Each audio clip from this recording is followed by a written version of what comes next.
gracias por estar compartiendo este espacio con nosotros.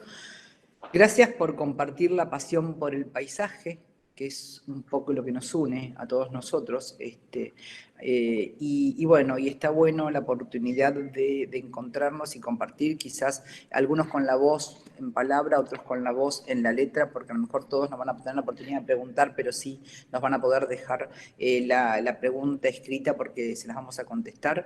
Esto es la Cátedra Vegetación 2, Fabio, y en nuestra cátedra, como ustedes se habrán enterado cuando se anotaron, nos interesa dar la voz. Dar la voz al sitio, a sus habitantes, y no lo voy a leer, pero sí nos interesa que tengan claro y compartan, que seguramente comparten con nosotros dar la voz. Hoy es un día muy especial, entre todo lo que nos viene pasando. Ayer el ingeniero agrónomo Juan José Valla, profesor de botánica morfológica en la Facultad de Agronomía, yo diría que ingeniero agrónomo, profesor, pero excelente persona, generosa persona, y los que pasamos por su cátedra y los que no pasamos por su cátedra, lo vimos en algún momento ahí en la facultad, en el jardín botánico. Ahí nos puso Luchi una foto del ingeniero Valla, que tenía como nosotros este amor y nos ayudó a querer mucho más las plantas y el entorno. Como él se decía, ¿no? Él se definía jardinero.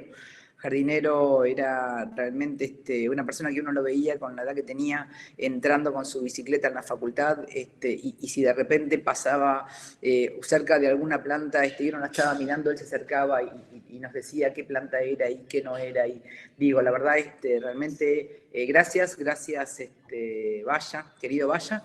Gracias por darnos tanto amor y transmitirnos tanto y ayudarnos a querer mucho más este entorno verde tan importante. Así que bueno, no sé si es un honor o un saludo o un minuto de amor y de respeto y reconocimiento. Así que bueno, y esa fuerza que él tenía y esa bicicleta y esa energía es la que tenemos hoy junto a nuestra querida Marta Fajardo, que Marta Fajardo, yo no la quiero presentar, se va a presentar ella, pero realmente creo que serían 8 horas de contarnos de su participación, inserción y comienzo en esta profesión. Marta, dale.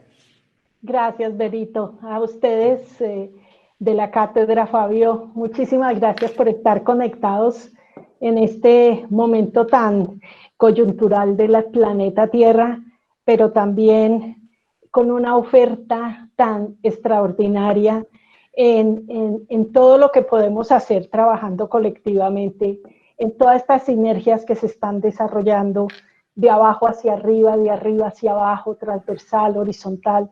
Y para mí es un honor poder hablar con los estudiantes a quienes adoro y empezar con con este honor a un maestro como el profesor Valla. No lo conocí, pero he tenido maestros como él que han llenado mi vida de conocimiento y de enseñanza.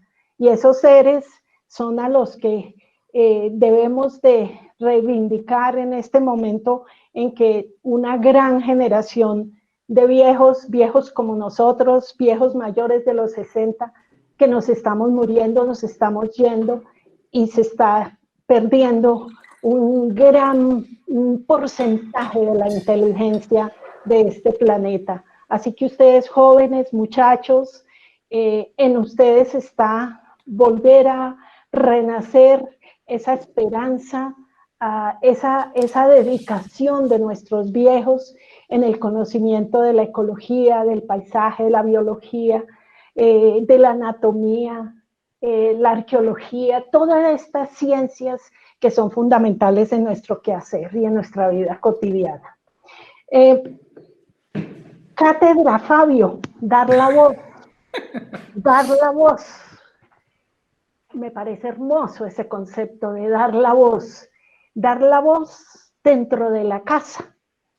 Y mi casa hoy es el espacio en el que nosotros mismos lo hemos diseñado, donde está lleno de pájaros, mariposas, donde camino con el olor de esta vegetación que me acompaña, donde a través de convocar a la comunidad hemos creado un parque que es un sueño de reconciliación, de conexión, y es un laboratorio de vida donde hemos trabajado todas estas nuevas ecotécnicas, energía solar,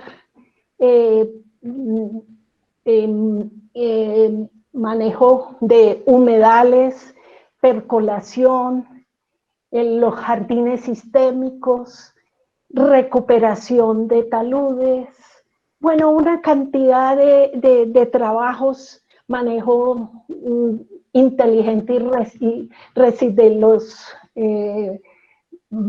elementos reciclables. Entonces, este mirar desde dentro de la casa nos ha ratificado aún más el poder del paisaje, el poder de la naturaleza. Y también nos está como estimulando a ser más políticos, a demostrar a través de estos gobiernos, no solamente regionales, sino locales, la importancia de la naturaleza urbana, la naturaleza en los entornos suburbanos. Bueno, ¿quién soy yo?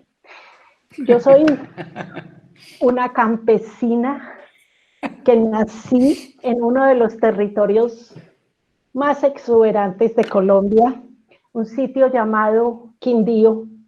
Quindos era donde habitaban los quimbayas, una cultura indígena que siempre vio el territorio como un paraíso donde ser feliz, un paraíso bañado de volcanes que alimentaban el suelo con unos bosques de galería, unos bosques de niebla, una riqueza de avifauna espectacular, y que dio lugar a un cultivo que le sirvió a Colombia para salir de una pobreza terrible que fue el café.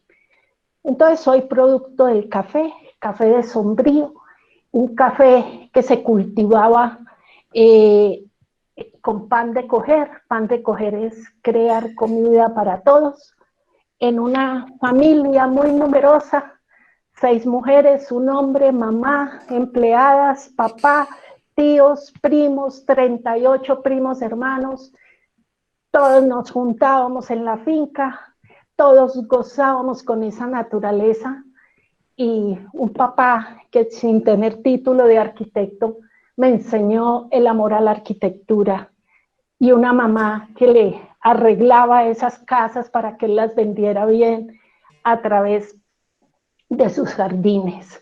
Todo esto se unió y estudié arquitectura. Estudiando arquitectura conocí a un ser extraordinario, Alfonso Leiva Galvis, quien había estudiado y trabajado con Jacques Scar en París, y le dio toda esa fuerza desde la planificación de paisaje, y luego se terminó haciendo su maestría en Brasil y trabajó de la mano de Burle Marx, con toda esa exuberancia del paisaje. Este hombre, cuando estábamos en 9º semestre de arquitectura, nos influyó mucho, y no tanto a mí como también a Gloria Ponte, quien ha hecho de su labor académica grandes avances en Colombia.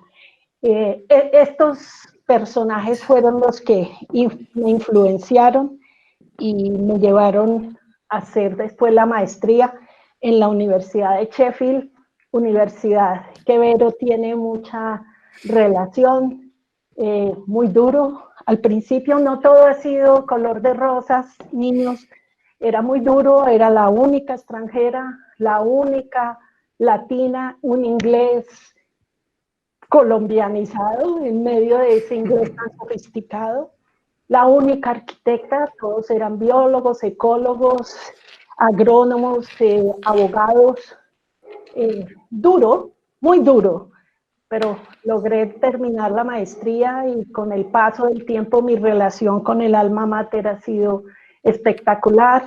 Alma mater que le debo también mi carrera internacional. El decano de la universidad, profesor Arnold Weddle, me introdujo en la IFLA, y en IFLA conocí unos personajes extraordinarios, mexicanos, chilenos, argentinos y venezolanos, que me estimularon a fundar la Sociedad de Arquitectos Paisajistas en Colombia, y ahí comienza toda esta trayectoria que va desde lo local, de ese pueblito hermoso verde que hoy es Paisaje Cultural Cafetero de la Humanidad, con sello UNESCO, a vivir, a trabajar en Bogotá, a casarme con un paisajista biólogo japonés y juntos crecer y tratar de traer a Colombia la fuerza de esta maravillosa profesión como es la arquitectura del paisaje, el urbanismo ambiental y el diseño urbano, porque nos movemos en esas tres niveles. Muy bien, maravillosa tu presentación, realmente increíble, increíble. Yo quería entonces, de las cosas que uno cuenta y en este espacio que llamamos Encuentros con Hacedores de Paisajes, es como un encuentro más de interior, ¿no? Un encuentro más del living, como vos decís, de la casa de uno. Entonces, tenemos la posibilidad de hablar de cosas que a lo mejor en un congreso uno no tiene, porque en un congreso está adelante el maestro y el... En cambio, en esto estamos como más todos en un modo horizontal. Entonces, de las cosas que a lo mejor uno nunca cuenta es de repente alguna anécdota que vos tengas de alguna obra que haya sido para vos significativa, ¿no? De repente que pensabas hacer algún tipo de diseño y porque pasó algo tuviste que hacer otra cosa. Contanos un poco de eso, por ejemplo. A ver. Bueno, ahí hay un proyecto que le guardamos mucho, mucho cariño y se llama Ciudad Salitre. Yo estaba muy recién llegada y con Noboro, que se llama así mi esposo, Noboro Kawashima, decidimos empezar como a promocionar el paisaje, pero en esa época el paisaje era una cosa tan elitista, de clubes de golf, no era de este tipo de proyectos. Este proyecto fue un proyecto pionero en Colombia porque fueron 240 hectáreas localizadas entre el aeropuerto de Bogotá y el centro de la ciudad. Y era un eje que es la avenida El Dorado. Y yo me acuerdo que cuando esto fue a través de un amigo arquitecto, presidente de la Sociedad Colombiana de Arquitectos, porque yo me fui a la sociedad y les dije, aquí es que no hay trabajo, después de hacer una maestría. Estoy con un biólogo que hacía Tecnópolis en Tokio, es que no vamos a poder trabajar. Y entonces me dice, Marta, hagamos una reunión con todo el equipo. Cuando nos invitan, en ese entonces existía una cosa maravillosa que había en Colombia que se llamaba Banco Central Hipotecario. El Banco Central Hipotecario era manejado todo por paisas. Paisas soy yo. Paisas es la gente que viene de Medellín, de Quindío, de Caldas, de Risaralda. Y los paisas somos muy habladores. Y como estamos con tanto contacto con la naturaleza, además iba con un japonés, pues las puertas se nos abrieron. Pero nosotros pensamos que íbamos a hacer todo, el urbanismo, el espacio público, todo. Cuando las primeras reuniones, los de los arbolitos, ¿sí? Hagan los arbolitos. Y fue como una frustración porque este hombre que ha trabajado en Tecnópolis, en proyectos grandísimos en Tokio, y venir acá a Colombia a trabajar con la esposa en una oficinita chiquita. Entonces,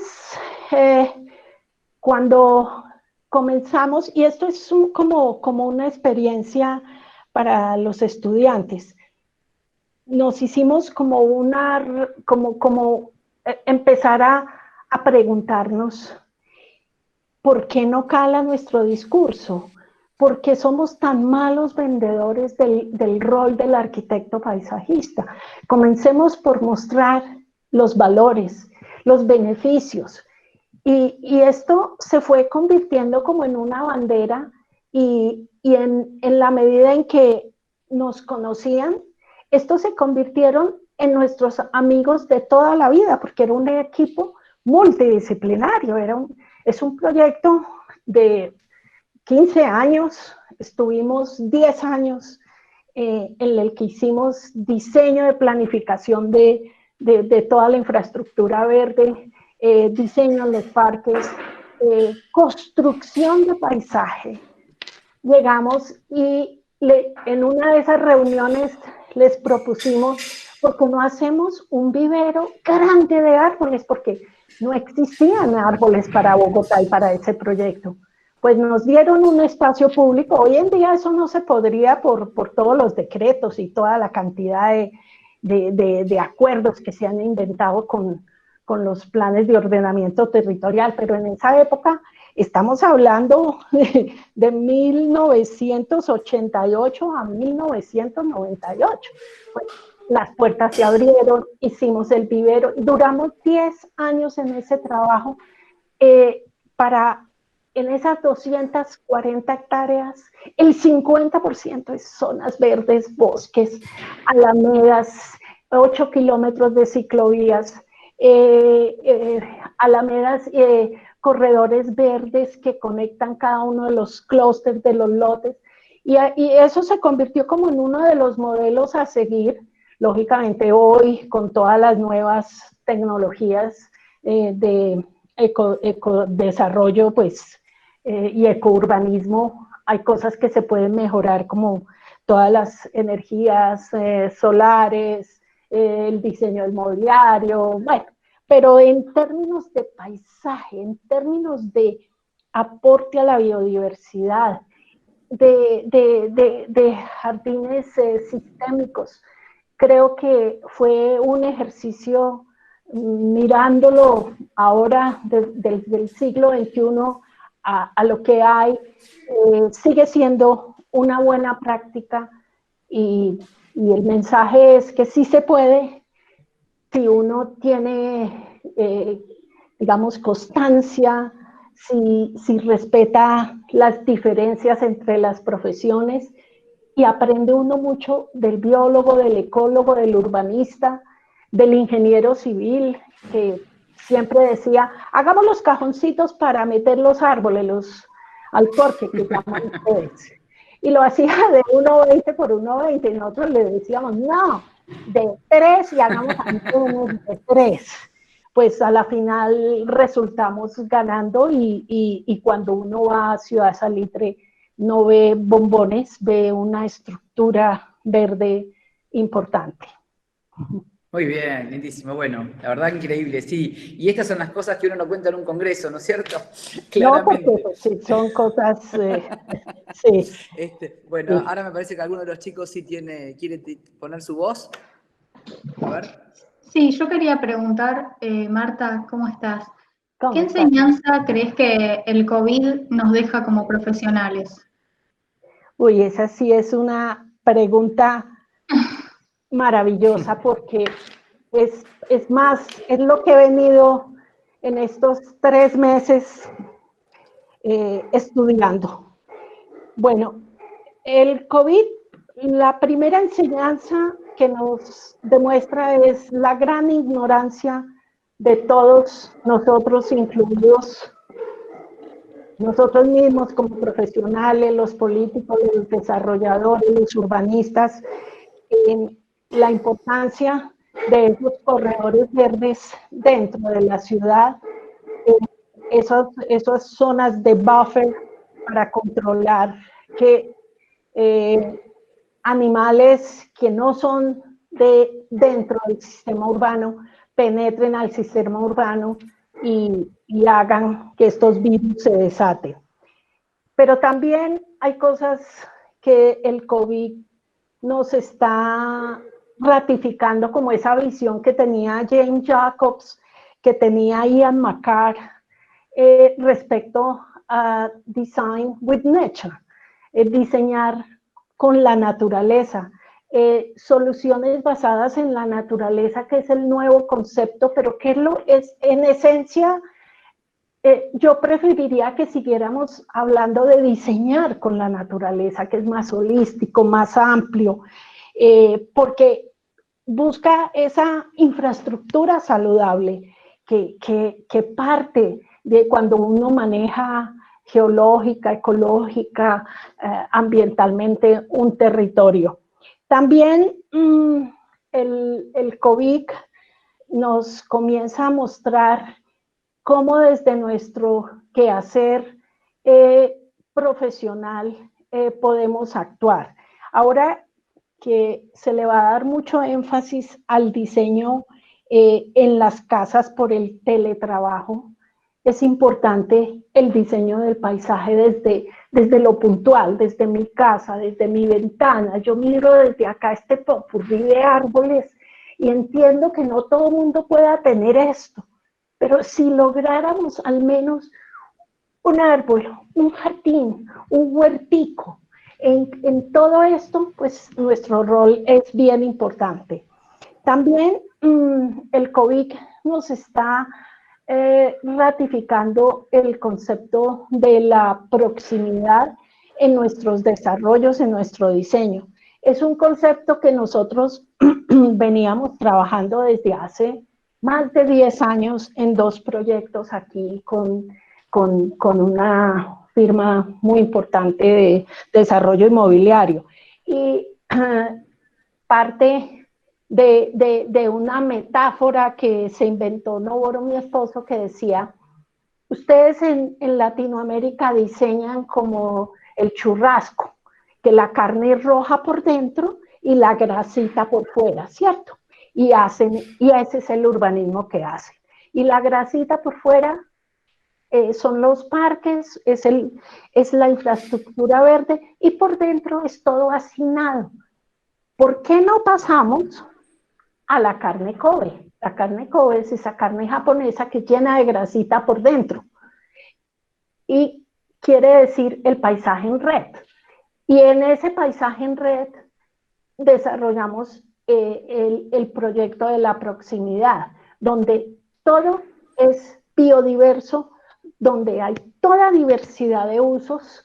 Entonces está la escuelita, está la tienda en la esquina, está el apartamento, hay la casa, hay el estrato medio, hay el estrato bajo, y es un ejercicio que hicimos en un proyecto en Mosquera, donde el paisaje es la transversalidad.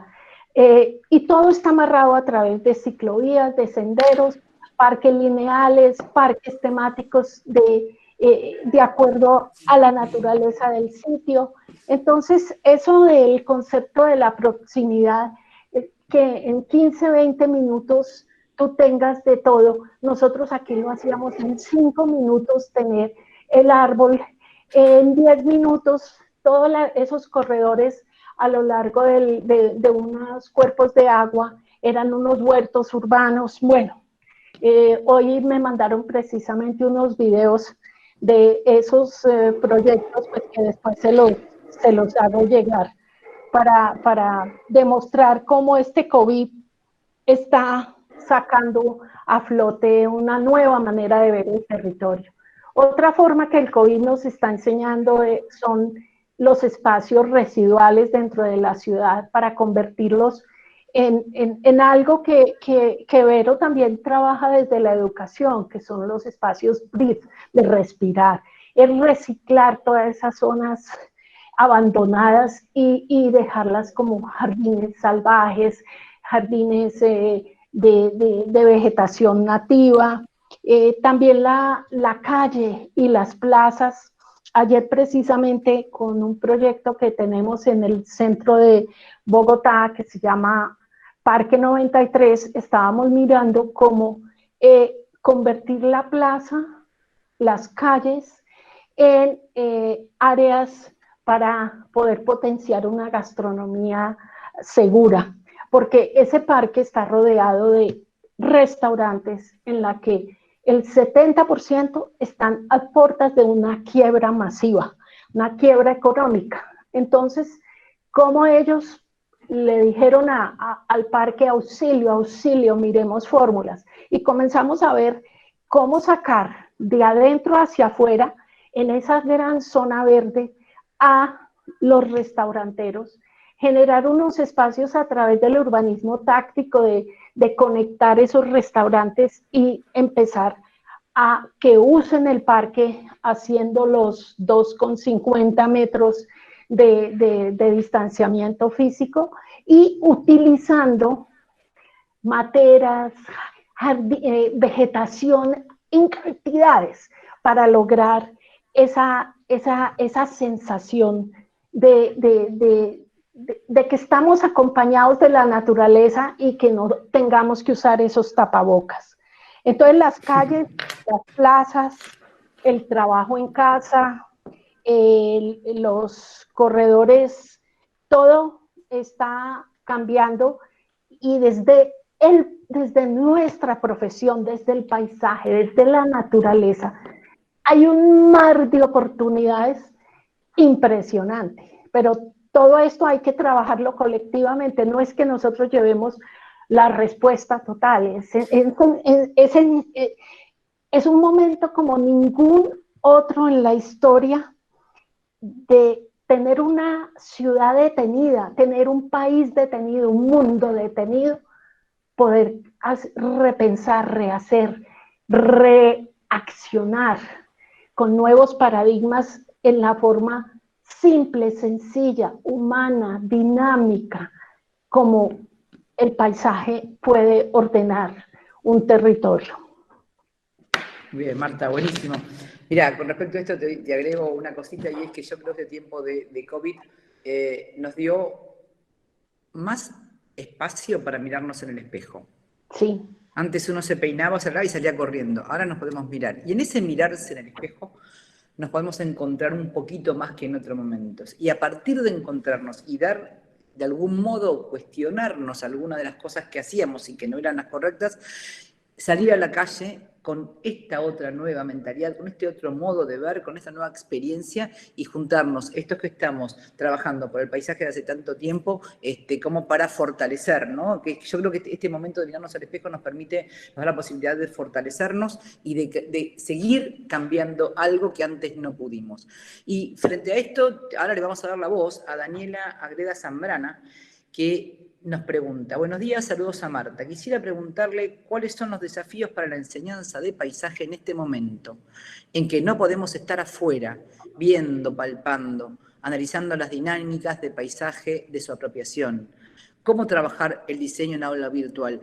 Daniela, justamente estamos acá en este tipo de reuniones porque estamos en pandemia, si no nos hubiéramos encontrado. Así que ahí tenés una primera respuesta a esto tuyo. Ahora le damos la palabra a Marta para que nos diga ella, a ver cómo ella cree que podemos abordar tan difícil tarea de sentir el paisaje. ¿Cómo sentís el paisaje desde el living de la casa?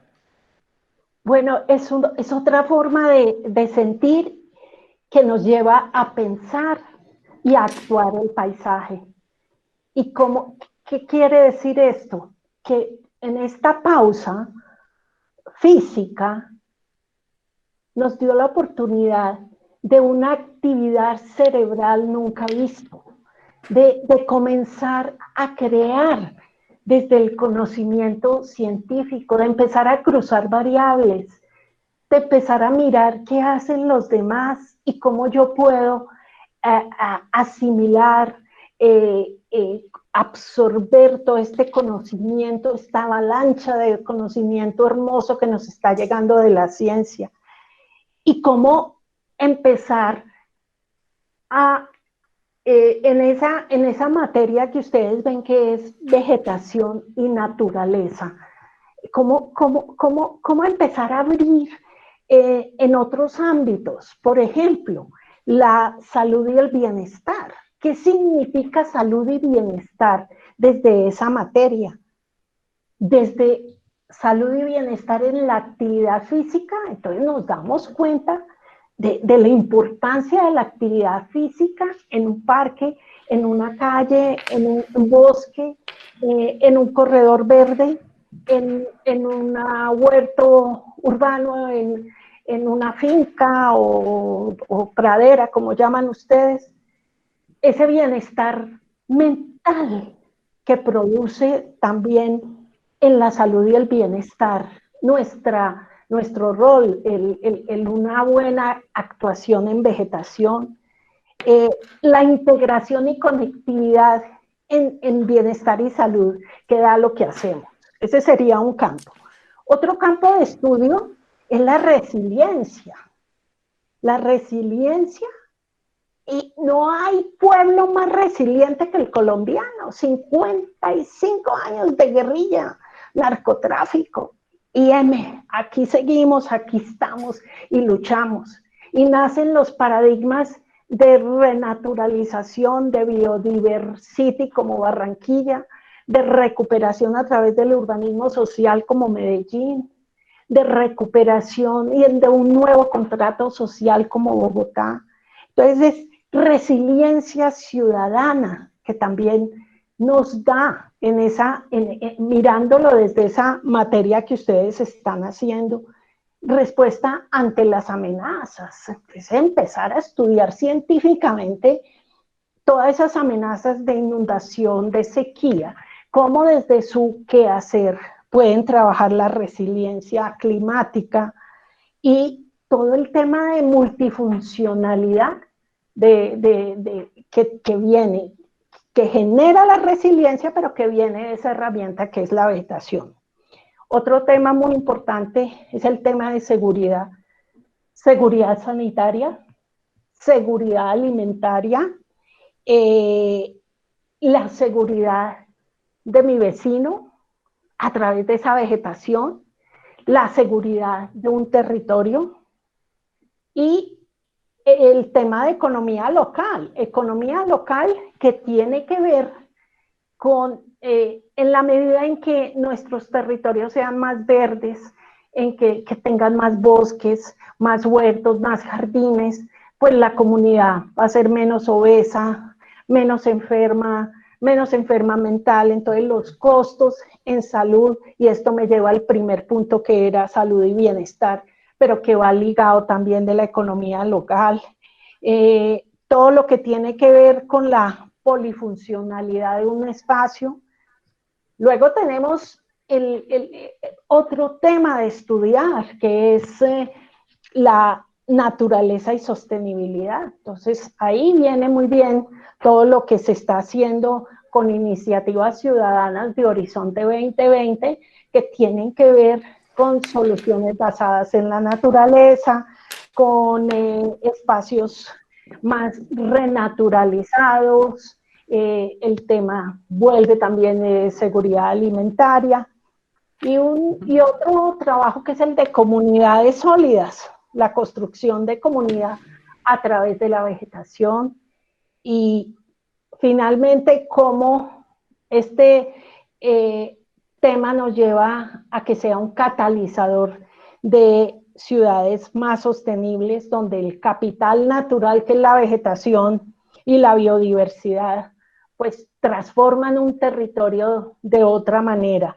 Entonces hay mucho espacio para estudiar, para tener en cuenta, así no lo podamos tocar, ni sentir, ni oler, pero hay muchos nichos en los que pueden ocuparse mientras nos dan la posibilidad en septiembre, que creo que ya nos van a dar la largada para salir a tocar, a besar esos árboles, a besar al vecino, al amigo, a todo el ser vivo. No, totalmente, la verdad increíble. Bueno, si alguien tiene preguntas, encantadísimos. ¿Sabes qué? Te voy a contar uno de los fantasmas que tiene toda aquella persona que se acerca a esta profesión, que tuvimos y que seguimos teniendo después de 88.000 años de trabajar en esto, la vegetación, ¿no? A ver, cuando uno empieza a trabajar, piensa que en algún momento va a saber de plantas y va a poder diseñar con el conocimiento de esas plantas que aprendió. Ahora, cuando nos corremos un poquito del lugar, o sea, en Buenos Aires tengo un tipo de vegetación, a 60 kilómetros tengo otro tipo de vegetación.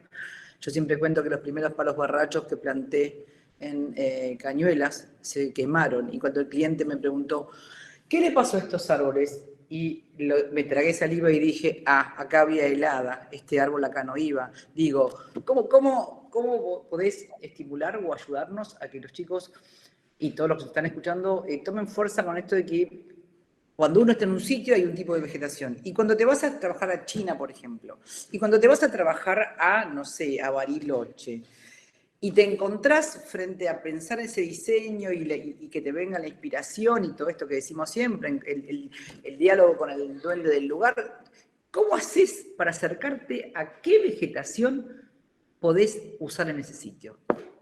Hay un enfoque que es el enfoque de la vida. Vida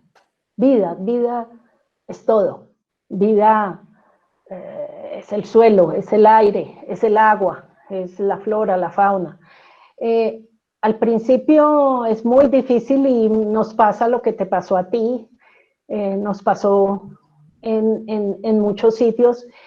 Este es un país por área y por población, es uno de los países, el segundo del mundo más biodiverso, pero también es un país con muchas vulnerabilidades, con un manejo muy salvaje en los territorios naturales, pero también es un país que le enseña a uno a través de cachetadas qué hacer y qué no hacer. Ahora, respecto a la vegetación, es cierto, uno con el tiempo comienza a generar una tabla matriz de especies. Entonces, lo primero es las zonas climáticas y las condiciones de ese microclima. Todo esto es observación directa del sitio, porque es cuánto es ese viento. Si tenemos un medidor de viento, ideal. ¿Cuánta es la humedad? Entonces, le abrimos un huequito y miramos con una servilleta o algo así, primero como observación. Esos vientos sí son muy fuertes.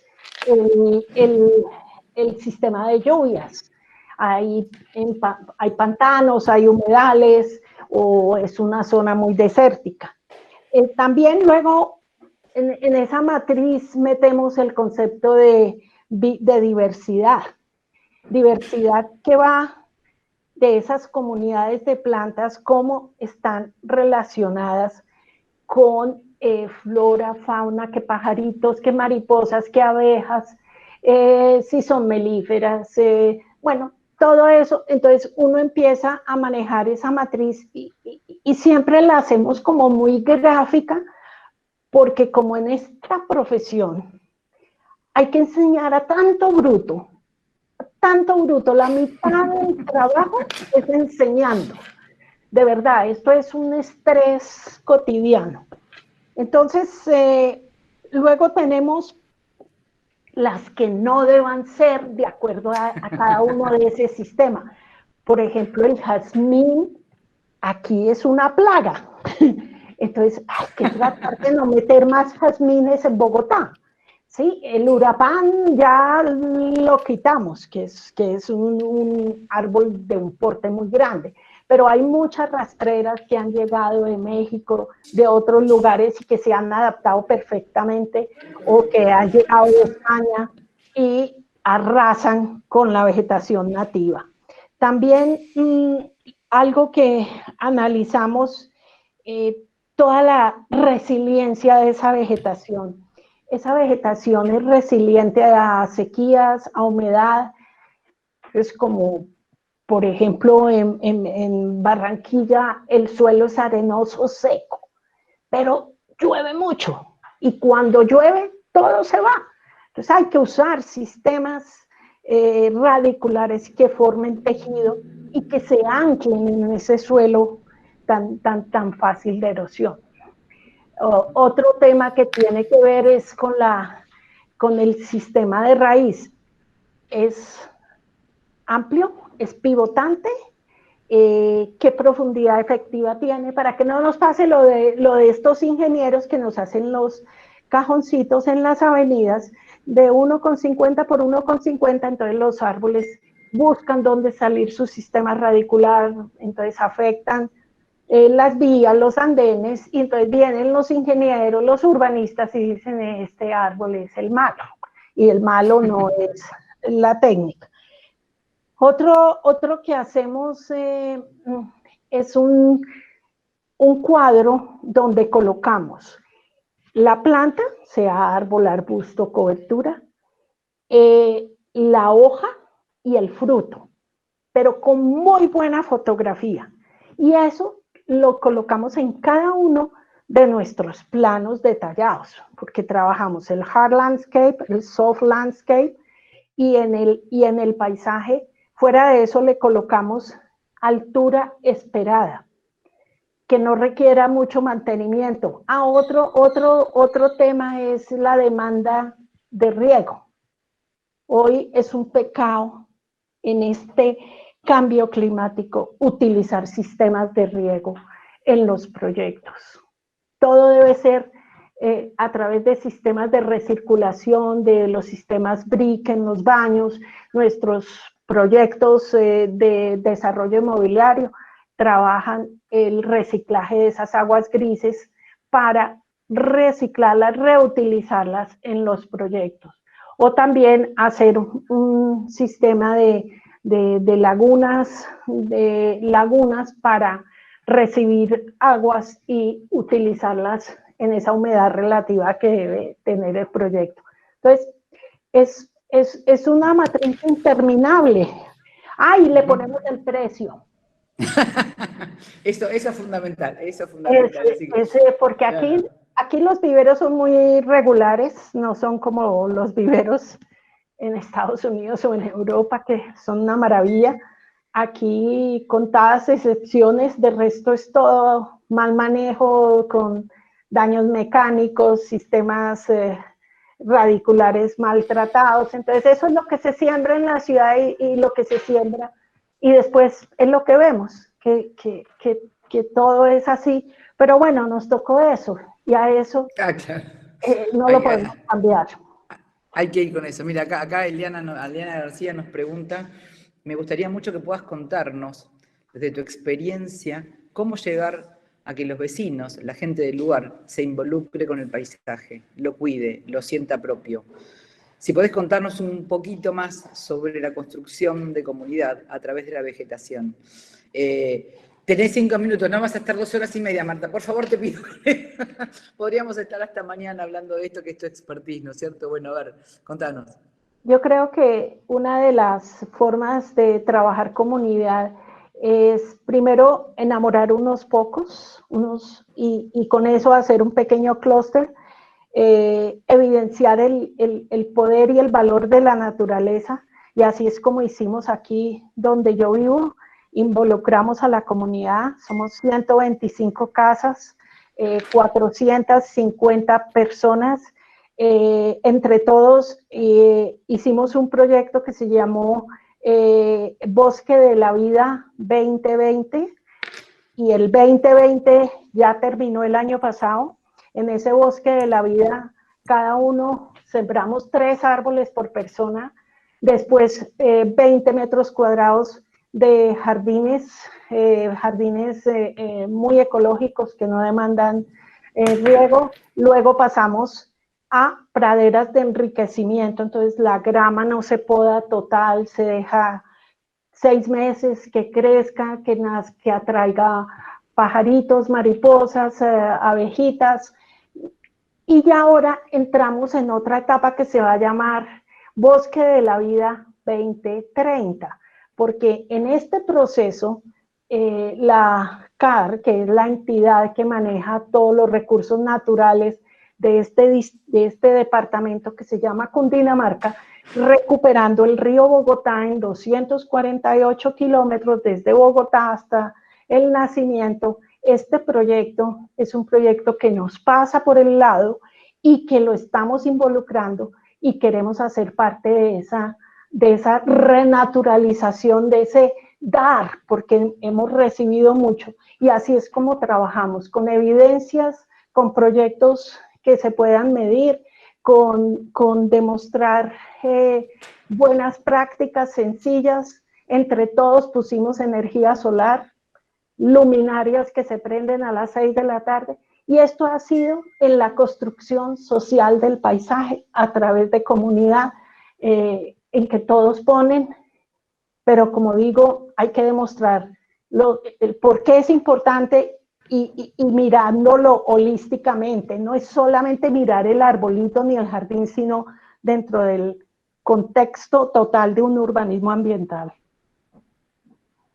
No, realmente, la verdad que buenísimo. Acá nos pregunta Benjamín Cárdenas, nos pregunta que habías nombrado que al volver a Colombia querías hacer llegar el paisaje a lo social e integrarlo, podría Sí, decirlo, a las masas que no llegan a los sí, diseños, que sí, pueden considerarse de élite, tal cual.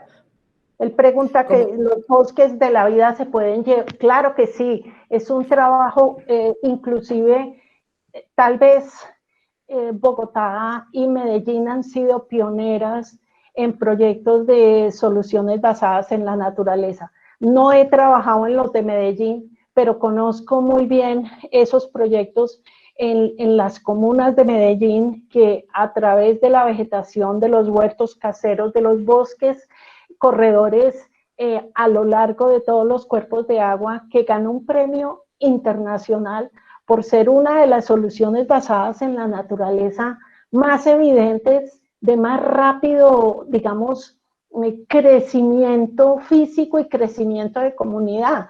Simplemente a través de una buena dirección desde las facultades de agronomía, de arquitectura, de biología, trabajando con la Secretaría de Ambiente y el Jardín Botánico, lograron estos maravillosos proyectos que cogen esas laderas, hacen los huertos.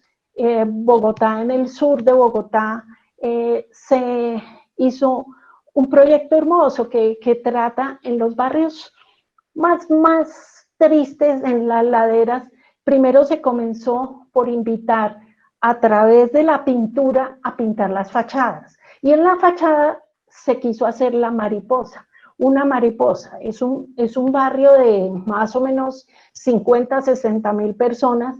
Se dibujaron las mariposas, y a través de la mariposa comenzó un plan de renaturalización, de huertos caseros, de bosques de la vida. O sea, son cosas que comienzan con un pequeño detonante, que hay que conseguir esos apoyos. Aquí fue con Pinturas Pintuco, que es una firma de mucha tradición, quien hizo el detonante, y ya luego todo el mundo comenzó. Y esto se convirtió, luego de que hicieron el cable en Ciudad Bolívar, se convirtió en un detonante para el turismo local. Y el turismo local es desde el paisaje, lo mismo Medellín.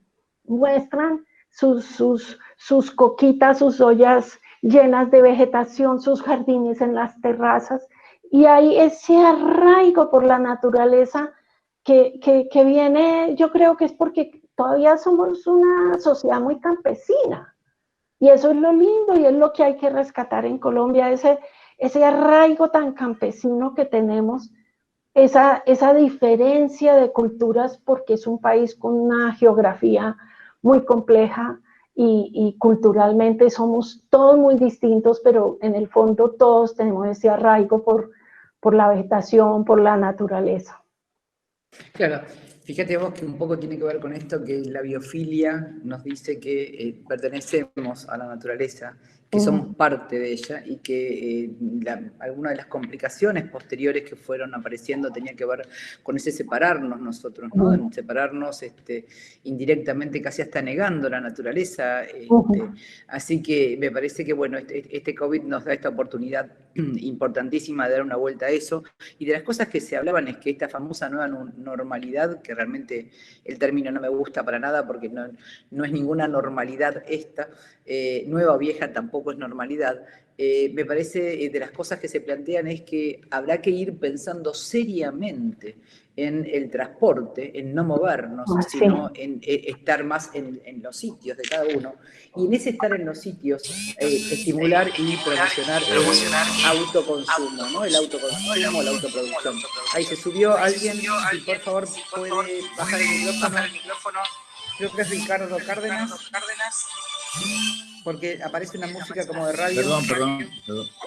Listo, ahí vamos.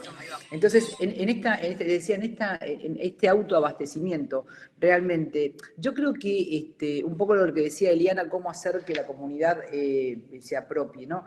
Pensando en este autoabastecimiento, en realidad todo el mundo tiene algún sector en su casa o cerca, o algún vecino, o algún rinconcito del barrio que está perdido. Bueno, juntarnos acá, somos hoy como 30, 40, 50 personas, seguramente cada uno de nosotros podrá ser parte de esta iniciativa, aunque sea mínimamente buscando al de al lado y sumando al otro, porque evidentemente esto es una acción que se va a lograr con pequeñas acciones. Y justamente esto en relación a tu experiencia de los diferentes países, porque la Lali está juntando países de toda Latinoamérica, y creo que más que nadie vos puede contar una experiencia de que en todos los lugares la gente siente el mismo amor por la naturaleza, y cuando uno logra que esta persona tenga un protagonismo y pueda hacer algo con ella, se la apropia y hace el cambio, ¿no es cierto? Sí, sí.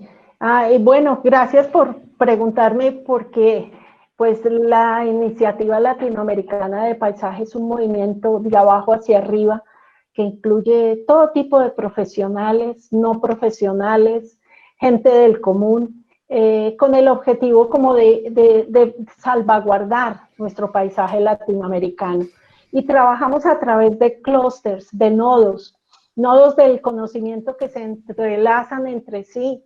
Entonces tenemos el nodo de las buenas prácticas, cuyo objetivo es esa búsqueda de convocar, de mostrar, de mirar cómo son esas buenas prácticas desde lo local, desde una comunidad segregada, desde una comunidad afrodescendiente, otra comunidad indígena, y empezar a mostrar todas estas buenas prácticas. También tenemos el nodo de las relaciones internacionales. Estamos trabajando con organismos multilaterales para hacer alianzas, proyectos, sinergias, y parte de eso es que con Vero estamos trabajando en Conexus, Horizon 2020, de una manera transversal, vertical, horizontal, de todo tipo, en soluciones basadas en la naturaleza.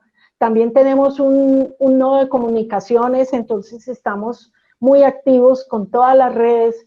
Tal vez eso ha sido nuestro mayor, apoyo desde hace más de 7 años que viene la iniciativa, trabajando con las comunidades, con las colectividades.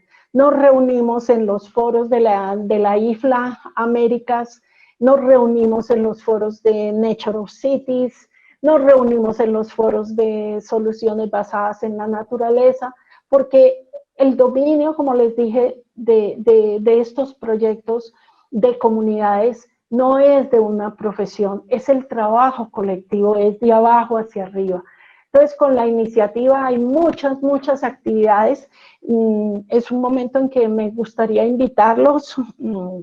Vero les puede dar los contactos.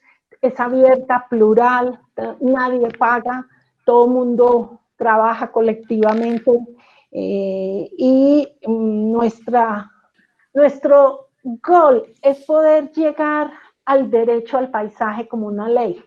Y estamos trabajando con un grupo de abogados de toda América Latina, abogados que nos reunimos en Valparaíso y que también nos habíamos reunido en Quindío para empujar la ley del paisaje.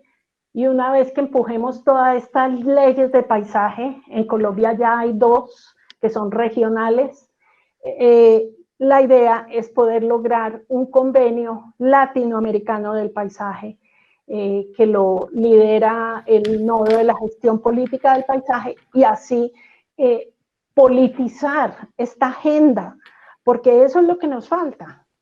Hay muchos profesionales dispersos y lo que queremos es aunar a agrónomos, ingenieros, arquitectos, urbanistas, paisajistas, biólogos, en un proyecto llamado Iniciativa Latinoamericana del Paisaje por el Derecho al Paisaje. Y en eso estamos trabajando arduamente. Bueno, justamente nosotros estamos también, la LAGRI es algo que nos representa y también el Centro Argentino de Arquitectos Paisajistas, que es la entidad que convoca a los profesionales en Argentina del paisaje y que también formamos parte de IFLA, igual que LALI, así que también realmente queremos que, nada, fíjense que estamos hablando de pequeñas acciones que se van sumando una sobre otra, y bueno, y creo que en el conjunto de todas ellas vamos a lograr algún cambio. Si alguno de ustedes tiene preguntas para hacernos, nos las manda escritas, no hay ningún problema. Probablemente volvamos a tener a Marta de invitada de aquí a unos días en una clase abierta que vamos a dar con un tema, claro, distinto al de hoy, que era un poco más simple y sencillo y abierto e interior de la casa. Pero bueno, la verdad que Marta, no sé, para ir cerrando, nos quedan 2 minutos. ¿Querés contar algo sintético para cerrar y para ir despidiéndonos de todos hasta la próxima? Sí. Gracias a todos y especialmente a Vero por invitarme a la cátedra, Fabio. A David Cepeda, que es estudiante, me pregunta que si los estudiantes pueden hacer parte de la LALI. Totalmente, es más, como decíamos con Vero, nosotros ya estamos por encima de lo divino y de lo humano, ya queremos ceder estos liderazgos y estamos buscando gente joven. Hay un grupo de gente joven extraordinaria trabajando a nivel regional, internacional y local. Entonces, David, bienvenido, y ahora les pongo todos los links aquí en los mensajitos.